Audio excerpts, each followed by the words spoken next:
Hi there, my name is Joey Virgilio, realtor at Sage Real Estate and co-host of the Toronto Living's Real Estate Podcast. Today we're talking all about lofts. Have you ever heard the term hard loft and soft loft and thought to yourself, what is the actual difference between the two of them? In this video, I'm here to break it down for you.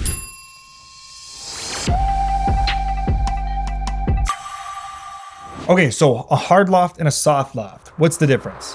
The short answer is a hard loft was a building that was originally industrial or commercial or a warehouse that got converted down the line to a residential building.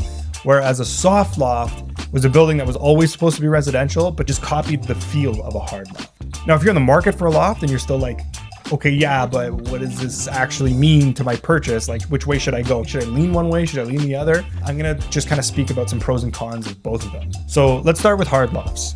The very first thing I'm gonna mention is authenticity. This is the big benefit for a lot of people. You get to move into a building that's 100 plus years old, tons of history. Actually, in fact, a lot of the style choices that came from lofts came from the fact that like those exposed ceilings, exposed floors, exposed brick, all came from showing off that building's history. So that's a big benefit for a lot of people, the fact that you get to live in history. The second thing I'm going to mention is the fact that these spaces are so unique. Because of the history, because of the age, the features in them, you're going to find layouts that you haven't seen before. You're going to have, what hopefully is these 14, 15 foot ceilings. These aren't things that you typically find in the city when you're looking for like regular condo buildings. Huge benefit and a big thing to consider.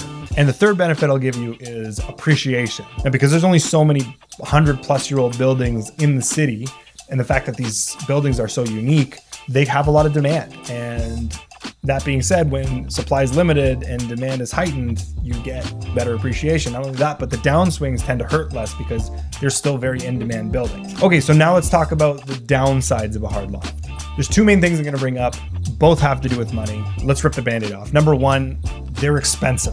When you're talking about purchasing a 100-plus-year-old building that's super unique and very sought after, you're gonna pay the premium to get into that building. So be aware that if you're looking at those buildings, your price per square foot is just gonna start going up. The second thing I'm gonna bring up is the maintenance fees.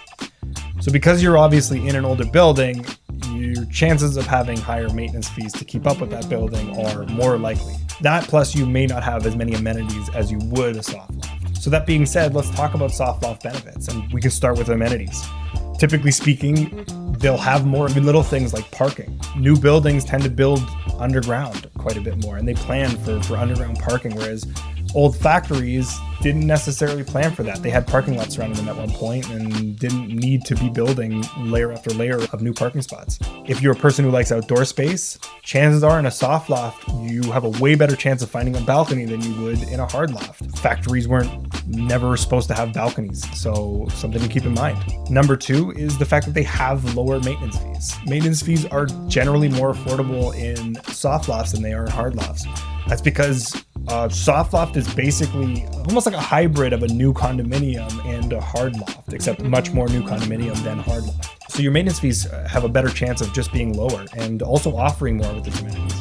And the last thing I'm going to mention is affordability. Now, don't get me wrong, if you're purchasing a condo apartment compared to a soft loft, you're going to pay a premium for it. But when it comes to soft loft compared to hard loft, you still are able to get it in a better price point. Some of the cons of buying a soft loft is if it's not obvious already. Number one is you're not living in that authentic space.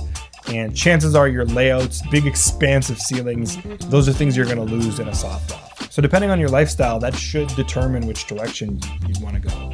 If you're a person who likes balconies, if you're a person who likes modern amenities, if you like to know that you're in a new building with new building materials, and just the comfort of being in something that has potentially lower maintenance costs and a lower purchase price on the way in, soft loft might be for you. And if you're somebody who likes that rich history of the city, rich history of the building, finding a really unique space with cool finishes and cool features, then hard lofts might be your choice. So let me know if these differences made sense to you, or if you wanted to add to the conversation, feel free to comment below. And if you haven't already, please hit the like and subscribe button. Otherwise, we'll see you next time.